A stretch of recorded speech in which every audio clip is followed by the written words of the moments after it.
ವಿಮಾನ ಅಪಘಾತದಲ್ಲಿ 6 ಜನ ಸಾವನ್ನಪ್ಪಿದ್ದಾರೆ. ಸ್ಯಾಡ್ ನ್ಯೂಸ್ ಇದು. ವಿಮಾನ ಅಪಘಾತದಲ್ಲಿ 6 ಜನ ಸಾವನ್ನಪ್ಪಿರುವಂಥದ್ದು. ಅದರಲ್ಲಿ ಅಜಿತ್ ಪವಾರ್ ಕೂಡ ಸಾವನ್ನಪ್ಪಿದ್ದಾರೆ ಅನ್ನುವಂಥದ್ರ ಬಗ್ಗೆ ಈಗ ಮಾಹಿತಿ ಸಿಗ್ತಾ ಇದೆ. ಅವರು ಕೂಡ ಸಾವನ್ನಪ್ಪಿದ್ದಾರೆ.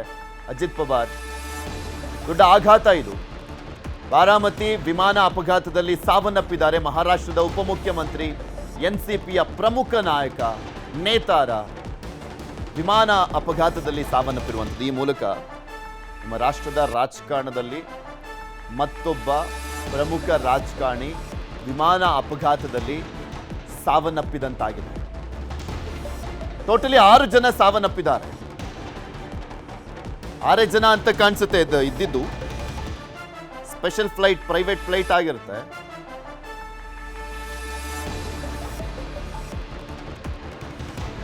ಇದೆಲ್ಲದ್ರ ಬಗ್ಗೆ ಇನ್ನಷ್ಟು ಮಾಹಿತಿಯನ್ನ ಕೊಡ್ತಾ ಹೋಗ್ತಾರೆ ನಮ್ಮ ನ್ಯೂಸ್ ಎಡಿಟರ್ ಆಗಿರುವಂತ ಡಾಕ್ಟರ್ ರಮೇಶ್ ಕುಮಾರ್ ಜೋಲ್ದಾಳ್ ನೇರ ಸಂಪರ್ಕದಲ್ಲಿ ಜಾಯ್ನ್ ಆಗಿದ್ದಾರೆ. ರಮೇಶ್, ಏನ್ ಅಪ್ಡೇಟ್ ಸಿಗ್ತಾ ಇದೆ? ಅಜಿತ್ ಪವಾರ್ ಬದುಕುಳಿದಿರುವಂತ ಸಾಧ್ಯತೆ ಇರಬಹುದೇನೋ ಅನ್ನುವಂತ ಒಂದು ಹೋಪ್ಸ್ ಇತ್ತು, ಅದು ಕೂಡ ಹೋಗಿದೆ. ಈಗ ಸದ್ಯಕ್ಕೆ ಸಿಗ್ತಾ ಇರುವಂತ ಅಪ್ಡೇಟ್ಸ್, ಎಷ್ಟು ಜನ ಇದ್ರು, ಏನು ಎತ್ತ ಅಂತ? ಪೃಥ್ವಿ, ಬೆಳಗ್ಗೆ ವಿಮಾನ ಪತನ ಆಗಿರತಕ್ಕಂಥ ದೃಶ್ಯ ನೋಡಿ ನಿಜಕ್ಕೂ ಶಾಕ್ ಆಯಿತು. ಈ ಪ್ರಮಾಣದಲ್ಲಿ ಅಪಘಾತ ಆಗಿದೆ, ಕ್ರ್ಯಾಶ್ ಆಗಿದೆ, ಒತ್ತಿ ಉರಿತಾ ಇದೆ. ಇಡೀ ವಿಮಾನ ಪೀಸ್ ಆಗಿತ್ತು. ಆ ದೃಶ್ಯಗಳನ್ನ ನೋಡಿದಾಗ ನಿಜಕ್ಕೂ ಬದುಕುಳಿದಿರೋ ಸಾಧ್ಯತೆ ತೀರಾ ಕಡಿಮೆ ಅನಿಸಿತ್ತು. ಆದರೂ ಕೂಡ ಮಾಧ್ಯಮಗಳಲ್ಲಿ ಸುದ್ದಿ ಏನು ಬಂತು ಅಂದ್ರೆ ಅಜಿತ್ ಪವಾರ್ ತುಂಬಾ ಸೀರಿಯಸ್ ಆಗಿದ್ದಾರೆ, ಬಾರಾಮತಿ ಹಾಸ್ಪಿಟ್ಲಿಗೆ ಅಡ್ಮಿಟ್ ಮಾಡಿದ್ದಾರೆ ಅಂತ. ಈಗ ತಾನೇ ಬರ್ತಕ್ಕಂಥ ಸುದ್ದಿ ಪ್ರಕಾರ ಏನು ಅಜಿತ್ ಪವಾರ್ ನಿಧನರಾಗಿದ್ದಾರೆ. ಅವ್ರ ಜೊತೆ ಏನು 5 ಜನ ಇದ್ರು. ಒಟ್ಟು ವಿಮಾನದಲ್ಲಿ ಇರ್ತಕ್ಕಂಥ 6 ಜನ ಕೂಡ ಮೃತಪಟ್ಟಿದ್ದಾರೆ ಅಂತಕ್ಕಂಥ ಮಾಹಿತಿ ಬರ್ತಾ ಇದೆ. ಮಹಾರಾಷ್ಟ್ರದ ಲೋಕಮತ್ ಮಾಧ್ಯಮ ಇದನ್ನ ಹೇಳ್ತಾ ಇದೆ. ಅಂದ್ರೆ ಸದ್ಯಕ್ಕೆ ಅವರಿಗೆ ಸಿಕ್ಕಿರೋ ಮಾಹಿತಿ ಪ್ರಕಾರ ಅಜಿತ್ ಪವಾರ್ ತೀರ್ಕೊಂಡಿದ್ದಾರೆ. ಮತ್ತೆ ಅವ್ರ ಜೊತೆ ಏನು 5 ಜನ ಇದ್ರು, ಇಬ್ಬರು ಬಾಡಿ ಗಾರ್ಡು, ಮತ್ತೆ ಪೈಲಟ್, ಕೋ ಪೈಲಟ್, ಇಷ್ಟು ಜನ, ಮತ್ತೆ ಇನ್ನೊಬ್ರು ಯಾರೋ ಎಕ್ಸ್ಟ್ರಾ ಒಬ್ರು ಇದ್ರು. ಅವ್ರ ಬಗ್ಗೆ ಮಾಹಿತಿ ಸಿಕ್ಕಿಲ್ಲ. ಮೋಸ್ಟ್ಲಿ ರ್ಯಾಲಿಗೆ ಹೋಗ್ತಿರೋ ಕಾರಣದಿಂದ ಅವ್ರ ಜೊತೆ ಯಾರಾದ್ರೊಬ್ರು ಪೊಲಿಟಿಷಿಯನ್ ಇದ್ದಂಗೆ ಕಾಣಿಸ್ತಾ ಇದೆ. ವಿಮಾನದಲ್ಲಿರ್ತಕ್ಕಂಥ 6 ಜನ ಕೂಡ ಮೃತಪಟ್ಟಿದ್ದಾರೆ ಅಂತಕ್ಕಂಥ ಮಾಹಿತಿ ಬರ್ತಾ ಇದೆ. ವಿಮಾನ ಬಿದ್ದಿರೋ ದೃಶ್ಯಗಳನ್ನ ನಾವು ಬೆಳಗ್ಗೆ ಆಗ್ಲಿಂದ ಗಮನಿಸ್ತಾ ಇದ್ವಿ. ಯಾವ ಪ್ರಮಾಣದಲ್ಲಿ ಚೂರಾಗಿ ಹೋಗಿತ್ತು, ಪ್ರತಿ ಪಾರ್ಟ್ಸ್ಗಳು ಕೂಡ ಸ್ಪ್ರೆಡ್ ಆಗಿ ಹೋಗಿ ಬಿದ್ದಿತ್ತು, ಬೆಂಕಿ ಹತ್ಕೊಂಡಿತ್ತು. ಆ ಬೆಂಕಿ ನಿಲ್ಲಿಸುವಂತ ಪ್ರಯತ್ನ ಆಗ್ತಿತ್ತು. ಪುಣ್ಯಕ್ಕೆ ಏನೋ ಹೈವೇಯಿಂದ ಏನೋ ಹೈವೇ ಹೈಟ್ ಪ್ರದೇಶದಲ್ಲಿ ಇತ್ತು, ಕೆಳ ತಗ್ಗು ಪ್ರದೇಶದಲ್ಲಿ ವಿಮಾನ ಬಿದ್ದಾಗ ಏನೋ ಅಲ್ಲಿರ್ತಕ್ಕಂಥ ವಾಹನ ಸವಾರಿಗೆ ಏನೋ ವಿಮಾನ ಪತನ ಆಗಿರ್ತಕ್ಕಂಥ ದೃಶ್ಯ ಕಂಡಿತ್ತು. ತಕ್ಷಣ ಏನೋ ಅಲ್ಲಿ ವಿಮಾನದಲ್ಲಿ ಯಾರ್ಯಾರು ತುಂಬಾ ಸೀರಿಯಸ್ ಆಗಿದ್ರು 6 ಜನನು ಕೂಡ ಹಾಸ್ಪಿಟ್ಲಿಗೆ ಸಾಗಿಸುವಂತ ಪ್ರಯತ್ನ ಆಗಿತ್ತು. ಆದ್ರೆ ಈಗ ಬಂದಿರೋ ಮಾಹಿತಿ ಪ್ರಕಾರ ಅಜಿತ್ ಪವಾರ್ ಮತ್ತೆ 6 ಜನ ಏನಿದ್ರು, ಅಷ್ಟು ಜನ ಮೃತಪಟ್ಟಿದ್ದಾರೆ ಅಂತಕ್ಕಂಥ ಮಾಹಿತಿ ಸಿಗ್ತಾ ಇದೆ ನೆಟ್ವರ್ಕ್ 18ಗೆ. ಈಗ ಹೇಗೆ ವಿಮಾನ ಪತನ ಆಯ್ತು, ತಾಂತ್ರಿಕ ದೋಷ ಏನಾದ್ರೂ ಆಯ್ತಾ, ಕಡೆ ಕ್ಷಣದಲ್ಲಿ ಏನು ಸಮಸ್ಯೆ ಆಯ್ತು ಅನ್ನೋದು ಗೊತ್ತಾಗಬೇಕಾಗಿದೆ. ಅದು ಬ್ಲಾಕ್ ಬಾಕ್ಸ್. ಈಗ ಸಹಜವಾಗಿ ಕುತೂಹಲ ಅಂದ್ರೆ ರಮೇಶ್, ಅದೇ ಅಲ್ವಾ, ಈಗ ಪ್ರಶ್ನೆಗಳು ಏನು ಬರ್ತವೆ, ಯಾವ ಕಾರಣಕ್ಕೋಸ್ಕರ ಆಯ್ತು ಅಂತ. ಒಂದು ಪೈಲಟ್ ಎರರ, ಅಥವಾ ಟೆಕ್ನಿಕಲ್ ಎರರ, ಅಥವಾ ಬ್ಯಾಡ್ ವೆದರ, ಅಥವಾ ಯಾವ್ದಾದ್ರು ಪಕ್ಷಿ ಡಿಕ್ಕಿ ಹೊಡಿತಾ, ಈ ಪ್ರಶ್ನೆಗಳು ಬರ್ತವೆ. ಅದ್ರ ಬಗ್ಗೆ ಏನಾದ್ರು ಪ್ರಾಥಮಿಕವಾಗಿ ಏನಾದ್ರು ಮಾಹಿತಿ ಸಿಗ್ತಾ ಇದೆಯಾ ರಮೇಶ್? ಏನು ಮಾಹಿತಿ ಇಲ್ಲ. ಬ್ಯಾಡ್ ವೆದರ್ ನೋಡಕ್ ಆ ರೀತಿಯನ್ನು ಕಂಡೀಷನ್ ಕಾಣಿಸ್ತಾ ಇಲ್ಲ. ಯಾಕೆಂದ್ರೆ ಕೆಲವು ಕ್ಷಣಗಳಲ್ಲಿ ಮೋಸ್ಟ್ಲಿ 9 ಗಂಟೆ ಸುಮಾರಿಗೆ ಆಗಿರ್ತಕ್ಕಂಥ ಅಪಘಾತ ಇದು. ಯಾಕೆಂದ್ರೆ ಹೈವೇ ಪಕ್ಕದಲ್ಲೇ ಇರೋದ್ರಿಂದ ಈ ದೃಶ್ಯ ಬೆಂಕಿ ಹತ್ತಿದ ತಕ್ಷಣ ಅಲ್ಲಿ ಓಡಾಡ್ತಕ್ಕಂಥ ಜನರಿಗೆ ಕಾಣಿಸಿದೆ. ಅವ್ರು ತಕ್ಷಣ ಪೊಲೀಸರಿಗೆ ಮತ್ತೆ ಡಿಸ್ಟ್ರಿಕ್ಟ್ ಅಡ್ಮಿನಿಸ್ಟ್ರೇಷನ್ಗೆ ಮತ್ತೆ ಹೈವೇ ಪ್ಯಾಟ್ರೋಲಿಂಗ್ ಏನಿದೆ ಅವ್ರಿಗೆ ಇನ್ಫಾರ್ಮ್ ಮಾಡಿರ್ತಕ್ಕಂಥದ್ದು. ಹೀಗಾಗಿ ತಕ್ಷಣಕ್ಕೆ ಆಂಬ್ಯುಲೆನ್ಸ್ ಕೂಡ ಬಂದಿದ್ದಾವೆ, ಮತ್ತೆ ಫೈರ್ ಇಂಜಿನಿಯರ್ ಕೂಡ ಬಂದಿದ್ದಾರೆ, ಬೆಂಕಿ ನಂದಿಸಿದ್ದಾರೆ. ಅಂದ್ರೆ ವಿಮಾನ ಪತನ ಆಗಿ ಮೋಸ್ಟ್ಲಿ ಆ ದೃಶ್ಯ ನೋಡಿದ್ರೆ ಒಂದು 10-15 ನಿಮಿಷದಲ್ಲಿ ಎಲ್ಲರನ್ನೂ ಹಾಸ್ಪಿಟ್ಲಿಗೆ ಶಿಫ್ಟ್ ಮಾಡುವಂತ ಪ್ರಯತ್ನ ಮಾಡಿದ್ದಾರೆ. ತುಂಬಾ ಹೊತ್ತೇನಾಗಿಲ್ಲ ಫ್ಲೈಟ್ ಕ್ರಾಶ್ ಆಗ್ಬಿಟ್ಟು. ಅಂದ್ರೆ ಈಗ ಏನಾಗಿದೆ ಆಗ್ಲೇ ಹೇಳ್ತಾ ಇದೀವಿ ನಾವು, ಟೆಕ್ನಿಕಲ್ ಏನಾದ್ರು ಪ್ರಾಬ್ಲಮ್ ಆಯ್ತಾ, ನೀವು ಹೇಳ್ದಂಗೆ ಹಕ್ಕಿ ಏನಾದ್ರು ಡಿಕ್ಕಿ ಹೊಡಿತಾ ಅಂತ. ಸೊ ಅಥವಾ ಪೈಲಟ್ ಮತ್ತೆ ಕಂಟ್ರೋಲ್ ರೂಮ್ ಜೊತೆ ಏನು ಲಾಸ್ಟ್ ಟೈಮ್ ಕಮ್ಯುನಿಕೇಶನ್ ಏನಿತ್ತು, ಏನೋ ಬ್ಲಾಕ್ ಬ್ಯಾಕ್ಸ್ ಏನಿದೆ, ಬ್ಲಾಕ್ ಬ್ಯಾಕ್ಸ್ ಅಲ್ಲಿ ಏನೋ ಮೆಸೇಜ್ ರೆಕಾರ್ಡ್ ಆಗಿದೆ, ನಿಜಕ್ಕೂ ಏನೋ ತಾಂತ್ರಿಕ ದೋಷನ ಏನಾದ್ರು ಆಯ್ತಾ, ಅಥವಾ ಕಂಟ್ರೋಲ್ ತಪ್ತಾ, ಏನು ಕಾನ್ವರ್ಜೇಷನ್ ಆಗಿದೆ ಪೈಲಟ್ ಮತ್ತೆ ಏನೋ ಕಂಟ್ರೋಲ್ ರೂಮ್ ನಡುವೆ ಏನೋ ಕಾನ್ವರ್ಜೇಷನ್ ಆಗಿದೆ, ಆ ಮಾಹಿತಿ ಗೊತ್ತಾಗಬೇಕಾಗಿದೆ. ಬ್ಲಾಕ್ ಬ್ಯಾಕ್ಸ್ ನ ಏನೋ ತನಿಖೆ ಮಾಡಿರೋದಷ್ಟು ಗೊತ್ತಾಗ್ಲಿದೆ ಪೃಥ್ವಿ ಮಾಹಿತಿ. ಈಗ ಸದ್ಯಕ್ಕೆ ಅವರು ಯಾವ ಆಸ್ಪತ್ರೆಯಲ್ಲಿ ಇದ್ದಾರೆ, ಏನು ಎತ್ತ ಅನ್ನುವಂಥದ್ರ ಬಗ್ಗೆ, ಅಂದ್ರೆ ಅವ್ರು ಸಾವನ್ನಪ್ಪಿರುವಂಥದ್ರ ಬಗ್ಗೆನೂ ಕೂಡ ಇನ್ನೂ ಅಧಿಕೃತವಾಗಿ ಹೇಳಬೇಕಾಗಿದೆ. ಬಟ್ ನ್ಯೂಸ್ ಬರ್ತಾ ಇರುವಂಥದ್ರ ಬಗ್ಗೆ ಅಷ್ಟೇ ನಾವು ನೋಡ್ತಾ ಇದೀವ ಈಗ ಪೃಥ್ವಿ. ಏನಂದ್ರೆ ಈಗ ಸತ್ತಿರೋ ಸುದ್ದಿ ಈಗ ಮಹಾರಾಷ್ಟ್ರದಲ್ಲೆಲ್ಲ ಹಬ್ತಾ ಇದೆ. ಈಗ ಏನಂದ್ರೆ ಅವ್ರ ಇಡೀ ಫ್ಯಾಮಿಲಿ ವಿಷಯ ಗೊತ್ತಾಗಿದೆ. ಅವ್ರ ಮಗ ಪಾರ್ಥಿ ಪಟೇಲ್ ಮತ್ತೆ ಅವರ ವೈಫ್ ಈ ಕೂಡ ಹಾಸ್ಪಿಟ್ಲ್ ಹೋಗ್ತಾ ಇದ್ದಾರೆ ಮುಂಬೈಯಿಂದ. ಮತ್ತೆ NCP ಲೀಡರ್ಸು ಮತ್ತೆ BJP ಲೀಡರ್ಸ್ ಏನಿದ್ದಾರೆ, ಸೊ ಎಲ್ಲ ಕೂಡ ಬಾರಾಮತಿಗೆ ಹೋಗ್ತಾ ಇದ್ದಾರೆ. ಒಂದಿಷ್ಟು ಏನಂದ್ರೆ ಅದ್ರೆ ಪ್ರಮುಖವಾಗಿ ಇಲ್ಲಿ ಗೊತ್ತಾಗಬೇಕಿರೋದು ಹೇಗೆ ಕ್ರಾಶ್ ಆಯ್ತು ಅಂತ. ಅಚಾನಕ್ ಆಯ್ತಾ, ಅಥವಾ ಕಂಟ್ರೋಲ್ ತಪ್ತಾ, ಅಥವಾ ಹಕ್ಕಿ ಏನಾದ್ರು ಡಿಕ್ಕಿ ಹೊಡಿತಾ. ಅಂದ್ರೆ ಒಂಥರ ಏನಾಯ್ತು ಅಂದ್ರೆ ದಿಢೀರ್ ಅಂತ ಬೆಳಗ್ಗೆ ಹೋಗ್ತಿದ್ದು ವಿಮಾನ, ಪಕ್ಷದ ರ್ಯಾಲಿಗೆ ಹೋಗ್ತಾ ಇದ್ರು. ಈ ಟೈಮಲ್ಲಿ ದಿಢೀರ್ ಅಂತ ಅಪಘಾತ ಆಗಿರೋದು ನಿಜಕ್ಕೂ ಒಂದು ರೀತಿ ಶಾಕ್ ಆಗಿದೆ. ಆ ಕಾರಣ ಏನು ಅಂತ ಪತ್ತೆ ಆಗ್ಬೇಕಾಗಿದೆ ಪೃಥ್ವಿ. ಈಗಂದ್ರೆ ಎಲ್ಲ ಲೀಡರ್ಸ್ಗೂ ವಿಷಯ ಗೊತ್ತಾಗಿದೆ. ಈಗೇನು ಹಾಸ್ಪಿಟಲ್ ಬಾಡಿ ಇದೆ ಸಾಕಷ್ಟು, ಅಲ್ಲಿ ಬಾರಾಮತಿಯಲ್ಲಿ ಇರ್ತಕ್ಕಂಥ NCP ಲೀಡರ್ಸ್ಗಳು ಅಲ್ಲಿ ಹಾಸ್ಪಿಟ್ಲ್ ಹತ್ರ ಹೋಗ್ತಾ ಇದ್ದಾರೆ. ಮತ್ತೆ ಏನು ಡೆಲ್ಲಿಯಿಂದ ಅಥವಾ ಮುಂಬೈಯಿಂದ ಯಾರ್ಯಾರು ಇದ್ದಾರೆ, ಸೊ ಅಲ್ಲಿಗ ಒಂದಿಷ್ಟು ಹಾಸ್ಪಿಟ್ಲ್ ಹತ್ರ ಎಲ್ಲ ಲೀಡರ್ಸ್ಗಳು ಹೋಗ್ತಾ ಇದ್ದಾರೆ ಪೃಥ್ವಿ. ಓಕೆ, ಧನ್ಯವಾದ ರಮೇಶ್. ನೆಕ್ಸ್ಟ್ ಮತ್ತಷ್ಟು ಅಪ್ಡೇಟ್ಸ್ ಅನ್ನ ಪಡ್ಕೊಳ್ತಾ ಹೋಗ್ತೀನಿ. ಅಜಿತ್ ಪವಾರ್ ಅವರು ಸಾವನ್ನಪ್ಪಿರುವಂತದ್ರ ಬಗ್ಗೆ ಅಧಿಕೃತ ಘೋಷಣೆ ಆಗಬೇಕು, ಆದರೆ ಸಿಗ್ತಾ ಇರುವಂತ ಮಾಹಿತಿ ಸಾವನ್ನಪ್ಪಿದ್ದಾರೆ ಅಂತ. ಟೋಟಲಿ 6 ಜನ ಸಾವನ್ನಪ್ಪಿದ್ದಾರೆ ಅನ್ನುವಂಥದ್ರ ಬಗ್ಗೆ ಮಾಹಿತಿ ಸಿಗ್ತಾ ಇದೆ. ಮಹಾರಾಷ್ಟ್ರದಲ್ಲಿ ಪವಾರ್ ಮುಖಾಂತರ ಅಜಿತ್ ಪವಾರ್ ಅವರು ತಮ್ಮದೇ ಆದಂಥ ಒಂದು ಪವರ್ ಸೆಂಟರ್ ಅನ್ನ ನಿರ್ಮಾಣ ಮಾಡಿಕೊಂಡಿದ್ರು. ಅನುಭವಿ ರಾಜಕಾರಣಿ, ಸಾಕಷ್ಟು ಬಾರಿ ಉಪಮುಖ್ಯಮಂತ್ರಿ, ಹಣಕಾಸು ಸಚಿವರಾಗಿ ಎಲ್ಲ ಸೇವೆಯನ್ನ ಸಲ್ಲಿಸಿದಂಥವ್ರು. NCPಯ ಪ್ರಮುಖ ನಾಯಕ ಅಜಿತ್ ಪವಾರ್ ಸಾವನ್ನಪ್ಪಿದ್ದಾರೆ. ದುರಂತ ಇದು, ಮತ್ತೊಂದು ವಿಮಾನ ದುರಂತ. ಮತ್ತೊಂದು ವಿಮಾನ ದುರಂತದಲ್ಲಿ ಒಬ್ಬ ಪ್ರಮುಖ ನಾಯಕ ಆಗಲಿರುವಂಥದ್ದು. ಶರದ್ ಪವಾರ್ ಅವರ ಸೋದರಳಿಯ ಅಜಿತ್ ಪವಾರ್ ಮಹಾರಾಷ್ಟ್ರ ರಾಜಕಾರಣದಲ್ಲಿ ಒಂಥರ ಪವರ್ ಸೆಂಟರ್ ರೀತಿಯಲ್ಲಿ ಇದ್ದಂಥವರು. ಅಜಿತ್ ಪವಾರ್ ಸಾವನ್ನಪ್ಪಿದ್ದಾರೆ. ಮರ್ಮಾಘಾತ ಮಹಾರಾಷ್ಟ್ರದ ಜನಕ್ಕೆ. ಅವರಿಗೆ 67 ವರ್ಷ. 22 ಜುಲೈ 1959 ಜನನ. 67 ವರ್ಷ ಆಗಿತ್ತು ಅಜಿತ್ ಪವಾರ್ ಅವರಿಗೆ. ಸಾಕಷ್ಟು ಕನಸನ್ನ ಕಂಡಿದ್ದು ರಾಜಕೀಯದಲ್ಲಿ. ಪಕ್ಷ ಚೇಂಜ್ ಆದರೂ ಕೂಡ, ಅಂದರೆ ಪಕ್ಷದಲ್ಲೇ ಇದ್ರು, ಶರದ್ ಪವಾರ್ ಇಂದ ಆ ಪಕ್ಷದಿಂದ ಹೊರಬಂದು ಇವರನ್ನ ಶಾಸಕರೆಲ್ಲ ಬೆಂಬಲಿಸಿದ್ರು. ಬಿಜೆಪಿ ಜೊತೆ ಸೇರ್ಕೊಂಡು ಮೈತ್ರಿ ಮಾಡಿಕೊಂಡು ಮೈತ್ರಿ ಸರ್ಕಾರದಲ್ಲಿ ಉಪಮುಖ್ಯಮಂತ್ರಿ ಆಗಿದ್ದಂಥವರು ಅಜಿತ್ ಪವಾರ್. ತಮ್ಮದೇ ಆದಂಥ ಒಂದು ರಾಜಕೀಯ ಪ್ರಭಾವವನ್ನ ತಮ್ಮದೇ ಆದಂಥ ಪ್ರಭಾವವನ್ನ ಮಹಾರಾಷ್ಟ್ರ ರಾಜಕಾರಣದಲ್ಲಿ ಹೊಂದಿದ್ದಂಥವರು ಅಜಿತ್ ಪವಾರ್. ಬಾರಾಮತಿ ಅವ್ರ ಕ್ಷೇತ್ರ, ಅದು ಬಾರಾಮತಿ ಕ್ಷೇತ್ರ. ಬಾರಾಮತಿ ಕ್ಷೇತ್ರಕ್ಕೆ ಹೋಗುವಂತ ಸಂದರ್ಭ, ಲ್ಯಾಂಡಿಂಗ್ ಆಗೋ ಟೈಮಲ್ಲಿ ಆಗಿರುವಂತ ಕ್ರಾಶ್ ಇದು.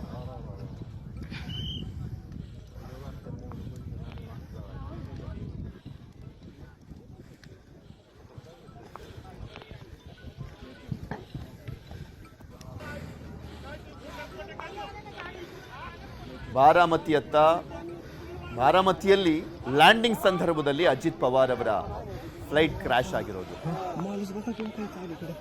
ಅವರ ಪತ್ನಿ, ಪುತ್ರ ಎಲ್ಲರೂ ಕೂಡ ಹೋಗ್ತಾ ಇದ್ದಾರೆ. ಈ ಮಹಾರಾಷ್ಟ್ರದ ಸರ್ಕಾರ ಹೋಗುತ್ತಲ್ಲಿ, ಮಹಾರಾಷ್ಟ್ರದ ಉಪಮುಖ್ಯಮಂತ್ರಿ, ಅಲ್ಲಿನ ಜನಕ್ಕೂ ಕೂಡ ಒಂದು ದೊಡ್ಡ ಆಘಾತ ಇದೆ. ಇತ್ತೀಚೆಗಷ್ಟೇ ನಾವು ನೋಡಿದ್ದು ಗುಜರಾತ್ನ ಪ್ರಕರಣ ಇತ್ತಲ್ಲ, ಅದರಲ್ಲಿ 100 ಜನ ಸಾವನ್ನಪ್ಪಿದ್ರು. ಆ ಆಘಾತದ ನಡುವೆನೆ ಮತ್ತೊಂದು ಆಘಾತ ಇದು.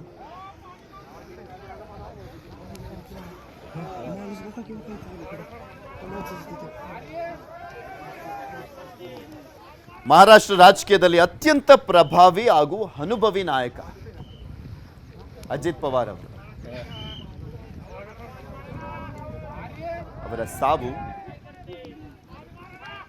ಅಲ್ಲಿನ ಜನಕ್ಕೆ, ಅವರ ಪಕ್ಷದ ಶಾಸಕರಿಗೆ, ನಾಯಕರಿಗೆ ಚಿಕ್ಕ ತುಂಬಲಾರದ ನಷ್ಟ ಇದೆ.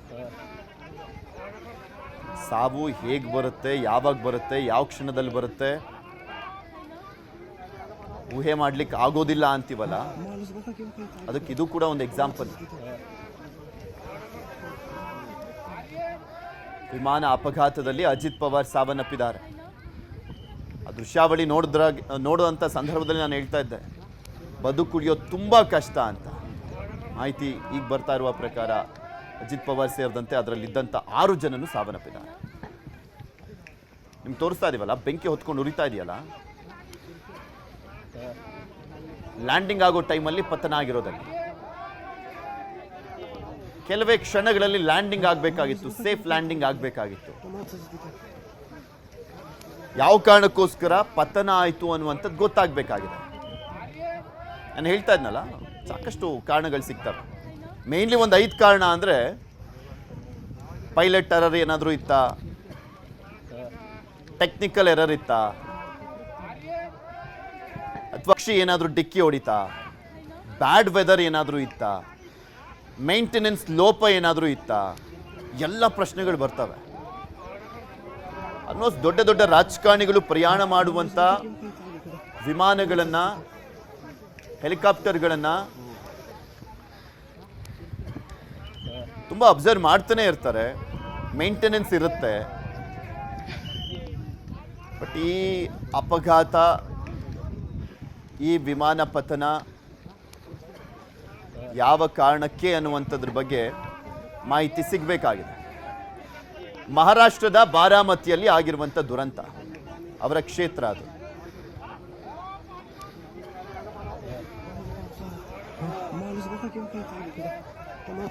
ಮರ್ಮಾಘಾತ ಆಗಿರುವಂಥದ್ದು ಮಹಾರಾಷ್ಟ್ರ ರಾಜಕಾರಣದಲ್ಲಿ. ಇದು ಅಲ್ಲಿನ ರಾಜಕಾರಣದಲ್ಲಿ ಅತ್ಯಂತ ಪ್ರಭಾವಿ ವ್ಯಕ್ತಿ ಅಜಿತ್ ಪವಾರ್. ತುಂಬ ಅನುಭವಿ ನಾಯಕ, 67 ವರ್ಷ.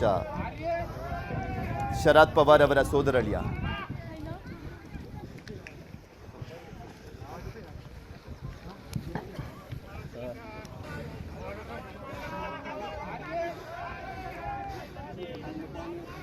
NCP ಇಂದ ಹೊರಗೆ ಬಂದು NCP ಅಜಿತ್ ಪವಾರ್ ಅನ್ನುವಂಥದ್ನೇ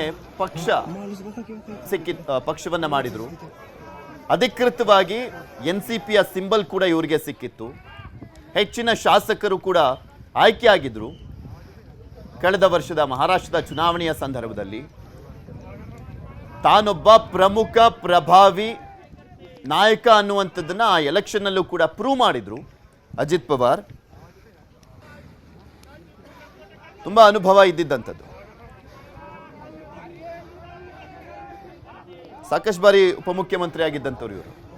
ಹಣಕಾಸು ಸಚಿವರಾಗಿ ಸೇವೆ ಸಲ್ಲಿಸಿದ್ದಾರೆ ಮಹಾರಾಷ್ಟ್ರದಲ್ಲಿ. ತಮ್ಮದೇ ಆದಂಥ ಹಿಡಿತವನ್ನು ಹೊಂದಿದ್ದಂಥವ್ರು.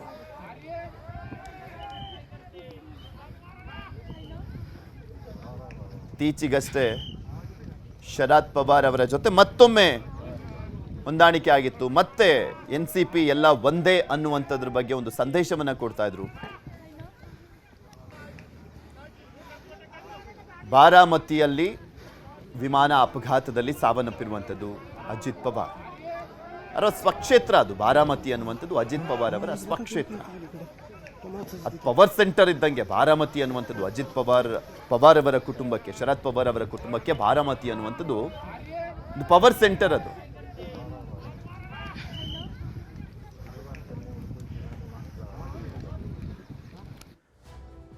ರಾಷ್ಟ್ರ ರಾಜಕಾರಣದಲ್ಲಿ ಒಂದು ದೊಡ್ಡ ಆಘಾತದ ಸುದ್ದಿ ಇದು. ಮಹಾರಾಷ್ಟ್ರದ ಉಪಮುಖ್ಯಮಂತ್ರಿ ಅಜಿತ್ ಪವಾರ್ ಅವರು ಸಾವನ್ನಪ್ಪಿರುವಂಥದ್ದು ವಿಮಾನ ಅಪಘಾತದಲ್ಲಿ. ಬಾರಾಮತಿಯಲ್ಲಿ ಬೆಳ್ಳಂಬೆಳಗ್ಗೆ ಲ್ಯಾಂಡಿಂಗ್ ಸಂದರ್ಭದಲ್ಲಿ ಸಂಭವಿಸಿರುವಂಥ ವಿಮಾನ ದುರಂತ. ಸ್ಪೆಷಲ್ ಫ್ಲೈಟ್, ಪ್ರೈವೇಟ್ ಫ್ಲೈಟ್ ಬಾರಾಮತಿಯಲ್ಲಿ ಲ್ಯಾಂಡಿಂಗ್ ಆಗುವಂಥ ಸಂದರ್ಭದಲ್ಲಿ DCM ಅಜಿತ್ ಪವಾರ್ ಸಾವನ್ನಪ್ಪಿದ್ದಾರೆ. ಕಾರ್ಯಕರ್ತರ ಜೊತೆ ಇವತ್ತೇನೋ ರ್ಯಾಲಿಯಲ್ಲಿ ಭಾಗಿಯಾಗಬೇಕಾಗಿತ್ತಂತೆ. NCP ಕಾರ್ಯಕರ್ತರಿಗೆ ದೊಡ್ಡ ಆಘಾತದ ಸುದ್ದಿ, ಮಹಾರಾಷ್ಟ್ರದ ಜನಕ್ಕೆ ಆಘಾತದ ಸುದ್ದಿ. ಪ್ರೆಸೆಂಟ್ ಮಹಾರಾಷ್ಟ್ರದ ಉಪಮುಖ್ಯಮಂತ್ರಿ ಇಬ್ಬರಿದ್ದಾರೆ. ಉಪಮುಖ್ಯಮಂತ್ರಿ ಏಕನಾಥ್ ಶಿಂದೆ ಮತ್ತೆ ಅಜಿತ್ ಪವಾರ್. ವಿಮಾನ ದುರಂತದಲ್ಲಿ ಅಂತ್ಯ ಕಂಡಿರುವಂಥದ್ದು ಅಜಿತ್ ಪವಾರ್.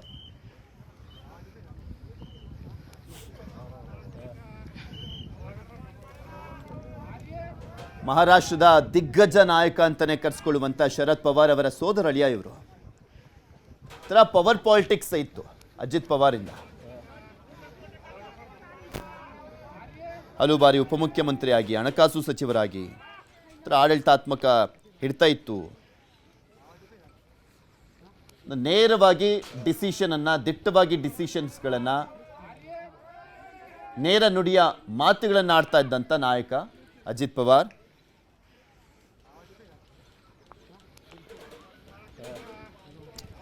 ಸ್ವಲ್ಪ ಕಾಂಟ್ರವರ್ಷಿಯಲ್ ಇದ್ರು, ಬಟ್ ಪವರ್ಫುಲ್ ಲೀಡರ್ ಮಹಾರಾಷ್ಟ್ರದಲ್ಲಿ.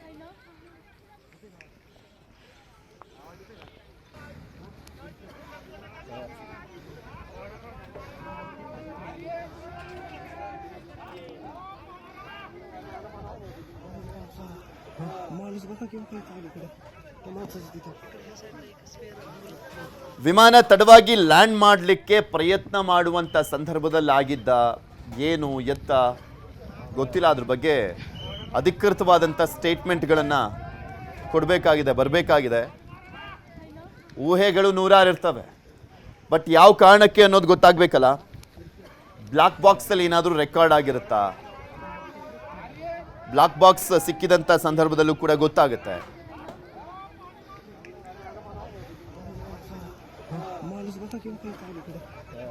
ಆ ವಿಮಾನ ಅಂತೂ ಗೊತ್ತೇ ಆಗಲ್ಲ ಅದೊಂದು ವಿಮಾನ ಬಿದ್ದಿರುವಂಥದ್ದ ಅಂತ. ಆ ಲೆವೆಲ್ಲಿಗೆ ಕ್ರಾಶ್ ಆಗಿದೆ.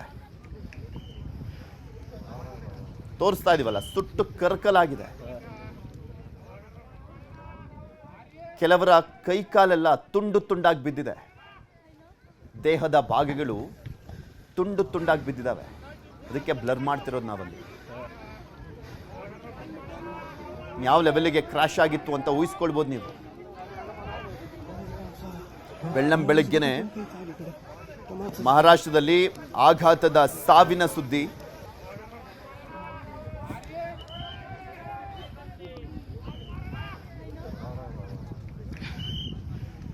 ಇತ್ತೀಚೆಗಷ್ಟೇ ತಮ್ಮ ಪಕ್ಷವನ್ನು ಸ್ಥಾಪನೆ ಮಾಡಿಕೊಂಡು ದೊಡ್ಡ ಮಟ್ಟದಲ್ಲಿ ಬೆಳೀತಾ ಇದ್ರು. ಶರದ್ ಪವಾರ್ ಅವರ ನೆರಳಲ್ಲಿ ಬೆಳೆದು ತಮ್ಮದೇ ಇಮೇಜನ್ನು ಕ್ರಿಯೇಟ್ ಮಾಡಿಕೊಂಡು ತಮ್ಮದೇ ಪ್ರಭಾವವನ್ನು ಬೆಳೆಸ್ಕೊಂಡಿದ್ದಂಥ ಪವರ್ಫುಲ್ ಲೀಡರ್ ಅಜಿತ್ ಪವಾರ್. 67 ವರ್ಷ ವಯಸ್ಸು. ರಾಜಕಾರಣದಲ್ಲಿ ಈ ವಯಸ್ಸು ಈ ಟೈಮಲ್ಲಿ ಪೀಕಿಗೆ ಹೋಗುವಂಥ ಸಂದರ್ಭ ರಾಜಕಾರಣದಲ್ಲಿ.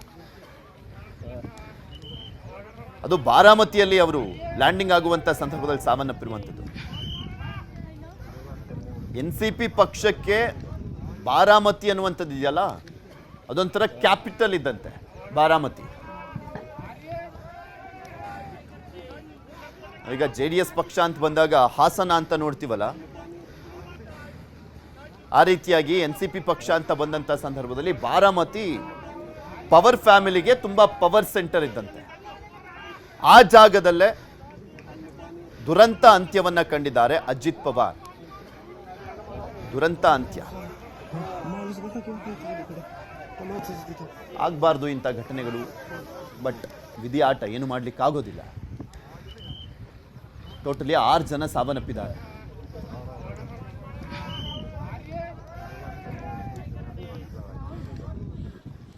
ಮಹಾರಾಷ್ಟ್ರದ deputy chief minister Ajit Pawar. ಆಗ್ಲೇ ಹೇಳ್ತಾ ಇದ್ನಲ್ಲ, ಕಾರಣಗಳು ನೂರಾರು ಸಿಗ್ತವೆ. ಪ್ರಮುಖವಾಗಿ ಒಂದು 5 ಕಾರಣ ಹೇಳ್ತಿದ್ದೆ ನಾನು ಆಗ್ಲೇ. ನಂಬರ್ 1 ಪೈಲಟ್ ಎರರ್ ಇರ್ಬೋದು. ನಂಬರ್ 2 ಟೆಕ್ನಿಕಲ್ ಎರರ್ ಇರ್ಬೋದು. ನಂಬರ್ 3 ಪಕ್ಷಿ ಯಾವುದಾದ್ರೂ ಡಿಕ್ಕಿ ಆಗಿದ್ರೂ ಕೂಡ ಈ ರೀತಿಯಾಗಿ ಆಘಾತಗಳು ಸಂಭವಿಸುವಂತ ಚಾನ್ಸಸ್ ಇರುತ್ತೆ. ಮೇಂಟೆನೆನ್ಸ್ ಲೋಪ ಕೂಡ ಇದ್ರೂ ಇರ್ಬೋದು, ಅಥವಾ ಬ್ಯಾಡ್ ವೆದರ್. ಪ್ರಮುಖ ಈ 5 ಕಾರಣಗಳಿರ್ತವೆ. ವಿಮಾನ ಪತನದಲ್ಲಿ ಅಜಿತ್ ಪವಾರ್ ಸಾವನ್ನಪ್ಪಿದ್ದಾರೆ. ಮಹಾರಾಷ್ಟ್ರದ ಉಪಮುಖ್ಯಮಂತ್ರಿ ಆಗಿದ್ದಂಥ ಅಜಿತ್ ಪವಾರ್. ದೊಡ್ಡ ಶಾಕ್ ಇದು. ಅಜಿತ್ ಪವಾರ್ ಅವರ ಜೊತೆಗೆ 5 ಜನ ವಿಮಾನದಲ್ಲಿದ್ದಂಥವ್ರು ಅವರು ಕೂಡ ಸಾವನ್ನಪ್ಪಿದ್ದಾರೆ. 2 PAಗಳು, 2 ಪೈಲಟ್ಗಳು, ಮತ್ತೊಬ್ಬರು NCP ನಾಯಕ. ಟೋಟಲಿ 6 ಜನ ಸಾವನ್ನಪ್ಪಿದ್ದಾರೆ. ಆ ವಿಮಾನದಲ್ಲಿ ಇದ್ದಂಥ ಎಲ್ಲರೂ ಕೂಡ ಸಾವನ್ನಪ್ಪಿದ್ದಾರೆ. 6 ಜನ. ಸ್ಪೆಷಲ್ ಫ್ಲೈಟ್ ಇದು. ರಾಜಕಾರಣಿಗಳು, ಅದರಲ್ಲೂ ಸ್ಪೆಷಲಿ ಅಧಿಕಾರದಲ್ಲಿದ್ದಂಥವರು ಸ್ಪೆಷಲ್ ಫ್ಲೈಟ್ಗಳನ್ನು ಯೂಸ್ ಮಾಡ್ತಾರೆ. CM, DCM, ಕೆಲವು ತುಂಬ ಪ್ರಭಾವಿ ಆಗಿರುವಂಥ ಸಚಿವರುಗಳು ಸ್ಪೆಷಲ್ ಫ್ಲೈಟ್ಗಳಲ್ಲಿ ಓಡಾಡ್ತಾರೆ. ನಾಗರಿಕರ ವಿಮಾನ ಅಲ್ಲ ಇದು, ಸ್ಪೆಷಲ್ ಫ್ಲೈಟ್. ಪತನ ಆಗ್ತಿದ್ದಂತೆ ಆಬ್ವಿಯಸ್ಲಿ ವಿಮಾನ ಬೆಂಕಿ ಕಾಣಿಸ್ಕೊಂಡಿದೆ. ವೈಟ್ ಪೆಟ್ರೋಲ್ ಅಂತೀವಲ್ಲ, ಬೆಂಕಿ ಕಾಣಿಸ್ಕೊಂಡಿದೆ. ಕಂಪ್ಲೀಟ್ ಆಗಿ ಬ್ಲಾಸ್ಟ್ ಆಗಿ ಹೊತ್ತು ಉರಿದಿದೆ ಅದು. ಪತನವಾಗ್ತಾ ಇದ್ದಂತೆ ವಿಮಾನಕ್ಕೆ ಬೆಂಕಿ. ಬಟ್ ಪತನಕ್ಕೆ ಏನು ಕಾರಣ ಗೊತ್ತಿಲ್ಲ. ಪತನ ಆಗ್ಲಿಕ್ಕೆ ಏನು ಕಾರಣ ಆಗಿದೆ ಅಂತ.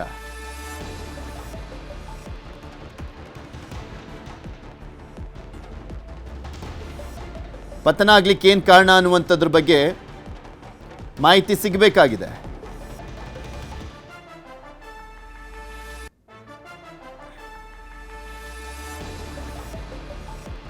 ಪತನವಾಗ್ತಾ ಇದ್ದಂತೆ ವಿಮಾನಕ್ಕೆ ಬೆಂಕಿ ಬಿದ್ದಿರುವಂಥದ್ದು,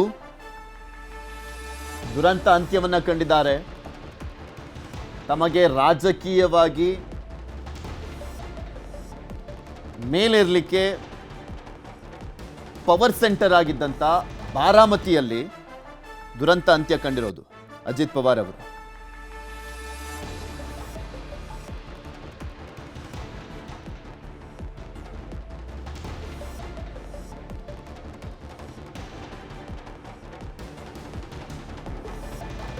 ತಮ್ಮದೇ ಆದಂಥ ಪ್ರಭಾವ, ಹಿಡಿತ,